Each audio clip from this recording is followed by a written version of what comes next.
എന്നും രാവിലെ എണീറ്റത് ഇങ്ങോട്ട് തന്നെയാണ് വരുന്നത്. ഇന്നും നോക്കിയപ്പോൾ കാണാം കുറേ കോവയ്ക്ക പഴുത്ത് നിൽക്കുന്നത്. അത് നമുക്ക് എന്തായാലും പറിച്ച് മാറ്റിയെങ്കിലേ പറ്റത്തുള്ളൂ. എങ്കിൽ പിന്നെ ഇന്നത്തെ തുടക്കം ഇത് തന്നെ ആയിക്കോട്ടെ എന്നങ്ങ് വിചാരിച്ചു. പഴുത്തതും വിളഞ്ഞതുമായ കുറച്ച് കോവയ്ക്ക ഉണ്ടായിരുന്നു. അതെല്ലാം പറിച്ചെടുത്ത് നമുക്ക് സഹായിയായിട്ട് ഇന്നും നമശിക്കുട്ടൻ വന്നിട്ടുണ്ടായിരുന്നു. അവനില്ലാത്ത ഒരു കാര്യവും എനിക്കില്ല. കുറച്ചൊക്കെ കഴിയുമ്പോൾ സ്കൂളും കൂട്ടുകാരും ഒക്കെ ആകുമ്പോൾ അവരവരുടേതായ രീതിയിൽ പോവുമല്ലോ. ഇപ്പം നമ്മുടെ കൂടെ തന്നെ നമ്മുടെ ലോകം അവരുടെ ലോകം നമ്മളും, നമ്മുടെ ലോകം അവരും തന്നെയാണ്. അങ്ങനെ കുറച്ച് തക്കാളിക്ക ഉണ്ടായിരുന്നു. അത് തക്കാളി വാടിയിട്ടുണ്ടായിരുന്നെങ്കിലും കുറച്ച് നമുക്ക് കിട്ടിയിട്ടുണ്ട്. കുറച്ച് ചീര ഉണ്ടായിരുന്നു, അതും പറിച്ച്. കുറച്ച് ചെറിയ വഴുതനങ്ങ, അത് വലുതായി കഴിഞ്ഞാൽ നന്നായിട്ടങ്ങ് മുറ്റിപ്പോവും, കഴിക്കും. അപ്പോൾ വഴുതനങ്ങയും പറിച്ച്, വെണ്ടയ്ക്കയും പറിച്ച്. പിന്നെ നോക്കിയപ്പോൾ കാണാം, ഞാൻ എന്നും വിചാരിക്കും ഈ മത്തൻ്റെ പൂവ് പിച്ചണമെന്ന്. പക്ഷേ എന്നും ഓരോന്നൊക്കെ കാണത്തുള്ളൂ. അപ്പം നമ്മൾ വെറുതെ വിടും.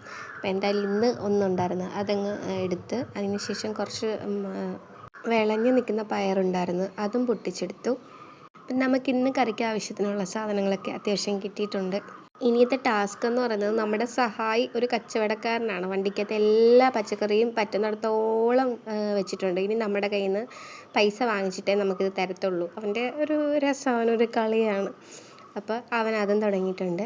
അപ്പോൾ ഇന്നത്തെ വീഡിയോ ഇത്രയേ ഉള്ളൂ. അടുത്ത വീഡിയോ ആയിട്ട് കാണുന്നവരെ ടാറ്റാ.